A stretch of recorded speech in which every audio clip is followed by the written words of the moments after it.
How to get a cannabis license in 2024. In this video, we go over the top 10 ways to get a cannabis license. So if you are looking to become a business owner in cannabis, you need to consider these ways to get a license to do business. We know how to get these licenses from our experience in helping clients win them all over the United States.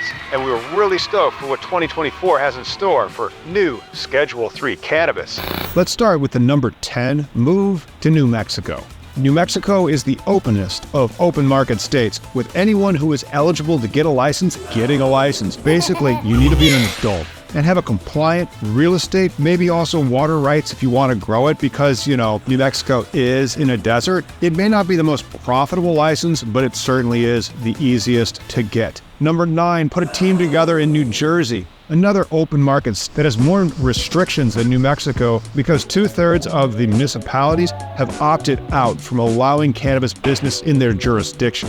New Jersey cannabis is basically a real estate play and very cutthroat to get that real estate. Therefore, the best, most Jersey way to get a cannabis license in that state is to find a municipality that has banned it and get them to revise their ordinance to only allow one license, yours, into it. Or you might even need to cross an ethical line. Remember that New Jersey has Senator Bob Menendez until he is convicted. So bribes may help with this cannabis licensing strategy.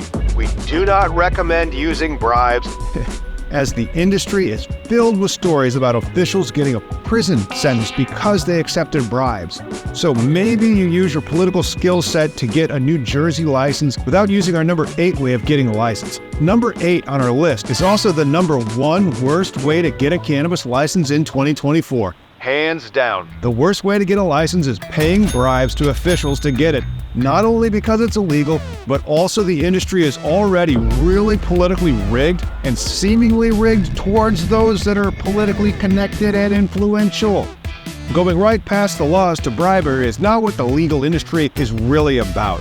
The regulators and legislatures want you to follow the rules, be in compliance with all the regulations, including paying all your taxes and not diverting any cannabis to illegitimate channels. With someone who resorts to bribery to get a cannabis license, it's also one of the best ways to lose your cannabis license and to get banned from the entire industry, by the way. So do not succumb to the dark side and use bribes to get a cannabis license.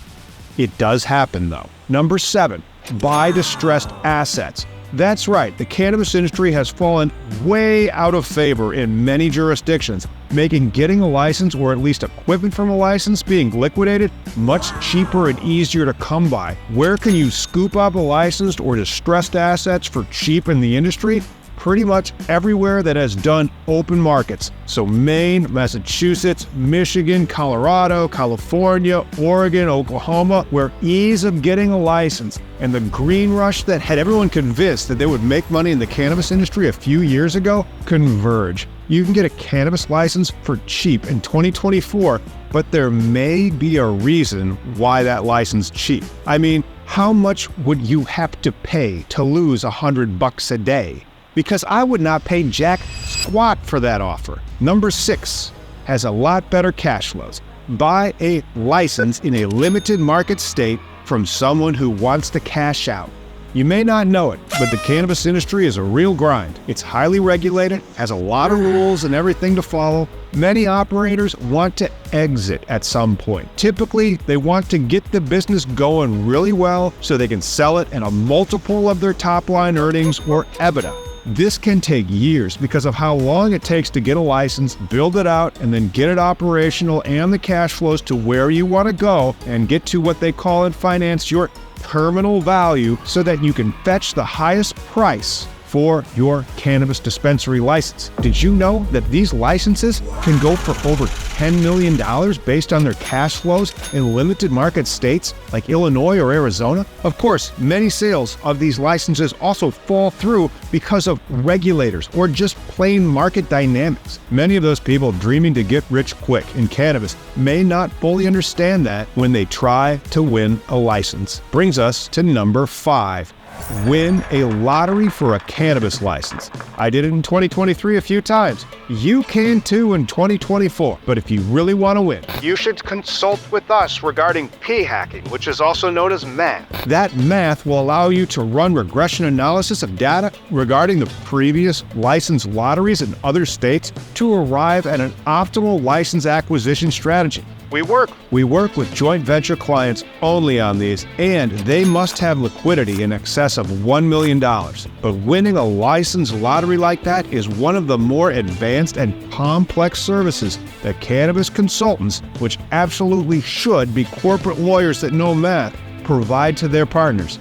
And we do a lot of this over at the Collateral Base, better than anyone else in the country. Number 4, sue to win a cannabis license. Just like the pros do. That's right. Trulieve, Verano, Curaleaf, PharmaCann, they have all sued and gotten licenses. And so can you. Limited market state licenses are cash flows that are worth millions of dollars. Plus, many of those winners are social equity, so they have absolutely no money. Therefore, you can fund this litigation, also called bribery, which will result in you winning a license someone else may have won because the state screwed up royally in scoring those applications.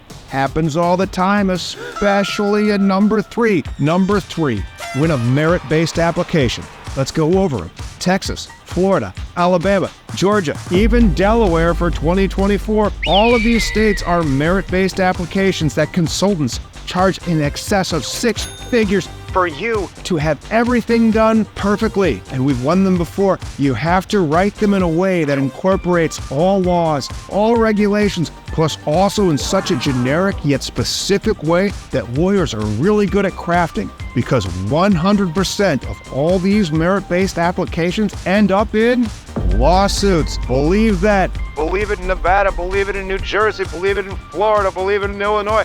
Every state that tries to do this gets sued. So, if you are going into a merit-based application route and they are not planning for lawsuits, you should fire that consultant and hire us, because we don't lie to you and say we'll be fine.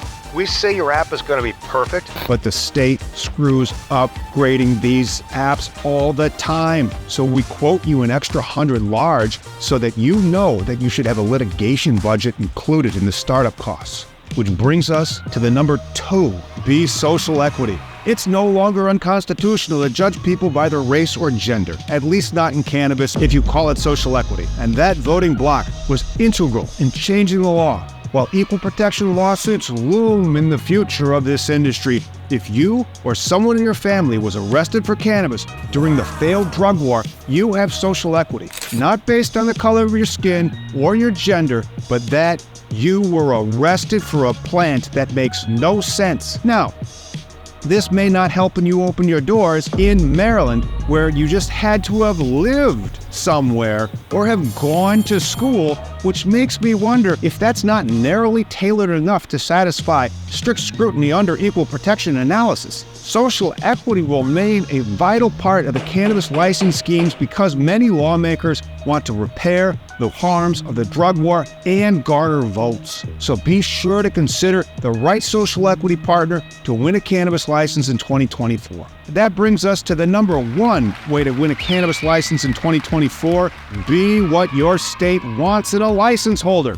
States that have legalized cannabis for recreational and/or medical purposes usually have strict regulations set up to ensure that the industry is run responsibly and safely. To achieve this, states require licensed operators to follow certain rules and standards. Be a rule follower. Don't cut corners. Be really compliant and exude trust, because the regulators want to give licenses to people they know will not divert the product, will pay all their taxes, and will follow all the rules. So expect to be tested by those regulators to see if you follow their requests. Sorry to make you feel like the industry is a bit boring, considering how cool cannabis is, but that's just how a highly regulated industry is.